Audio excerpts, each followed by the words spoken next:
पाकिस्तान शायद दुनिया के उन चंद मुल्कों के अंदर है जिसका माजी हाल से ज़्यादा बेहतर है। इखलाकियात के लिहाज से, आइनी लिहाज से, माशी लिहाज से और सोसाइटी के लिहाज से हमने बहुत तरक्की की, इसमें कोई शक नहीं।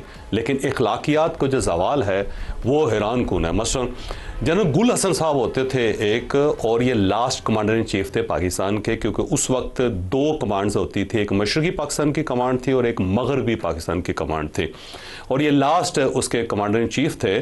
और उसके बाद ज़ाहिर है फिर ये चले गए और इनका टन्योर ख़त्म हो गया या फिर इनको फ़ारग कर दिया गया। तो आखिर में मेरी इनके साथ मुलाकातें बहुत ज़्यादा होती थी। तो आल्ट्री मेस था यहाँ पर रावलपिंडी के अंदर, स्टार साहब ये वहाँ पे रहते थे। बड़ी दिलचस्प बात ये है कि आर्मी चीफ थे ये पाकिस्तान के, ये मेस के अंदर रहते थे, दो कमरे थे इनके पास। एक के अंदर किताबें होती थी, दूसरे के अंदर ये लोगों से मिलते थे या इनका बेड लगा हुआ था वहाँ पे। और आखिर में इनके पास जब ये फोत हुए तो अपने ड्राइवर के पास ये 2500 रुपये रख गए थे और उसी से उनकी तदफीन हुई। और इनका जो जनाजा था वो भी आल्ट्री मेस के अंदर हुआ। और इनकी जो गाड़ी बलिनो गाड़ी थी 3 लाख रुपए में फ़रोख्त हुई, उसमें से आधे पैसे इनके बेटे को भेज दिए जो ऑस्ट्रियन वाइफ से था, और जो बाकी 1.5 लाख रुपए बचा उसमें से आधे पैसे ड्राइवर को दे दिए और आधे ईदी फाउंडेशन को दे दिए गए।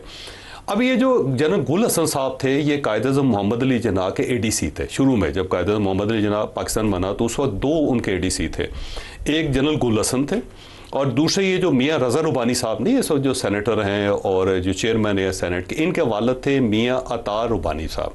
वो एयरफोर्स के ऑफिसर थे और बल्कि वो इन्हें कायद-ए-आज़म मोहम्मद अली जिन्ना को 7 अगस्त को 1947 को दिल्ली से लेके भी यहाँ पे आए थे।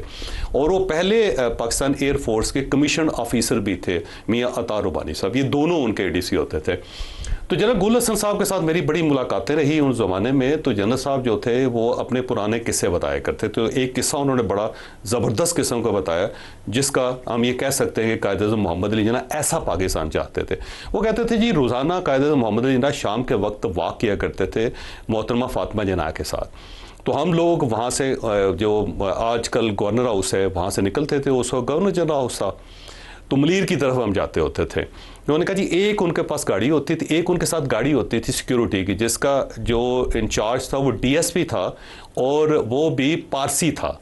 और बल्कि उन्होंने कहा जी एक मरतबा हमने कहा कि ये पारसी है तो थोड़ा सा लोग माइंड करते हैं तो हम इसको चेंज कर लेते हैं। तो कायदे का खबरदार अगर आपने इसको बदला, ये पारसी है, ये हमसे ज़्यादा पाकिस्तानी है, हम कम पाकिस्तानी, ये हमसे ज़्यादा पाकिस्तानी। और कायद-ए-आज़म मोहम्मद अली जिन्ना के इंतकाल तक जो था वो पारसी डीएसपी उनका सिक्योरिटी चीफ रहा। तो अब वो जनरल गुल हसन साहब ने बताया कि एक बार मैं उनको लेके जा रहा था तो सामने जो मलीर कैंट का वहाँ सामने से ट्रैक गुजरता है, वहाँ पे फाटक बंद हो गया। जब कायद-ए-आज़म की गाड़ी पहुँची वहाँ पे तो फाटक बंद हो गया। कहने लगा, मैं आगे बैठा हुआ तो ड्राइवर के साथ, मैं फ़ौरन उतरा और दौड़ के जाके ना जो फाटक वाला था उसके कान में कहा कि सामने कायद-ए-आज़म है, कायद-ए-आज़म है, कायद-ए-आज़म। तो कहने लगा वो एकदम परेशान हो गया, परेशान होकर उसने गेट खोल दिया। गेट जब खोल दिया तो मैं फौरी तौर पे वापस आया और जब मैं ड्राइवर के साथ बैठा तो मैंने देखा कायद-ए-आज़म मोहम्मद अली जिन्ना का चेहरा सुर्ख था गुस्से से। तो मुझे महसूस हुआ कि वो माइंड कर गया। तो मैंने कहा सर मैंने इसलिए खुलवाया कि ये गाड़ी आने में बड़ा टाइम है, 10-15 मिनट हमें यहाँ पे इंतज़ार करना पड़ता।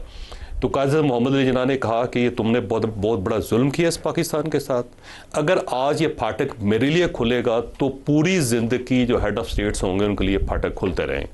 फौरी तौर पर उतरो, फाटक वाले से माफ़ी मांगो और इसको बंद करवा के आओ।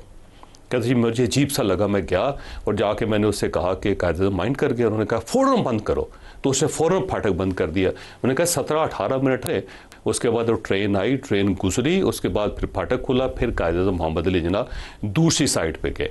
इस टाइप का पाकिस्तान था जो कायद-ए-आज़म मोहम्मद अली जिन्ना बनाना चाहते थे। फिर जनरल गुल हसन साहब ने मुझे ये वाक़या सुनाया। कहने लगे एक मरतबा इस तरह हुआ कि मैं ज़ुल्फ़िकार अली भुट्टो साहब के साथ जा रहा था। तो हम लोग जो इस वक्त आर्मी चीफ हाउस है, उस वक्त ये प्राइम मिनिस्टर हाउस होता था, वहाँ से निकले और ये जो फातिमा जिन्ना यूनिवर्सिटी है ना यहाँ पे ऑफिस होता था, प्राइम मिनिस्टर ऑफिस होता। तो उससे पहले ये प्रेसिडेंट ऑफिस था, अयूब खान साहब का वही ऑफिस था।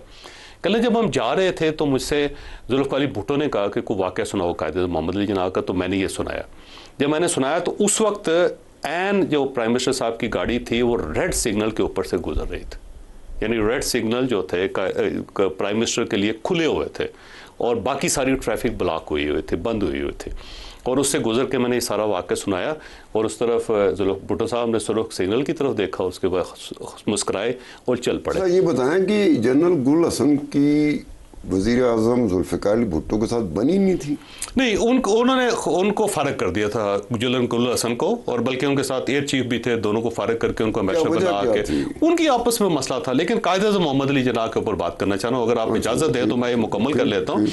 उसमें यह था कि जुल्फ़िकार अली भुट्टो तक इस पाकिस्तान के अंदर किसी हेड ऑफ स्टेट्स के लिए रेड सिग्नल जो थे ऑफ नहीं होते थे और हर शख्स की गाड़ी रेड सिग्नल पे रुकती थी और उसके बाद चलता था। सिर्फ एक गाड़ी होती थी पाकिस्तान के अंदर जिसे सुर्ख इशारे पे नहीं रोका जाता था। वो गाड़ी कौन सी थी वो मैं एंड पे बताऊंगा नाज़रीन को, क्योंकि ये सरप्राइज थोड़ा सा रहना चाहिए। सिर्फ एक गाड़ी पूरे पाकिस्तान के अंदर होती थी जो रेड सिग्नल पर रुकती नहीं थी, बाकी इसके अलावा हर शख्स की गाड़ी रुकती थी। जुल्फ़िकार अली भुट्टो साहब का दौर था।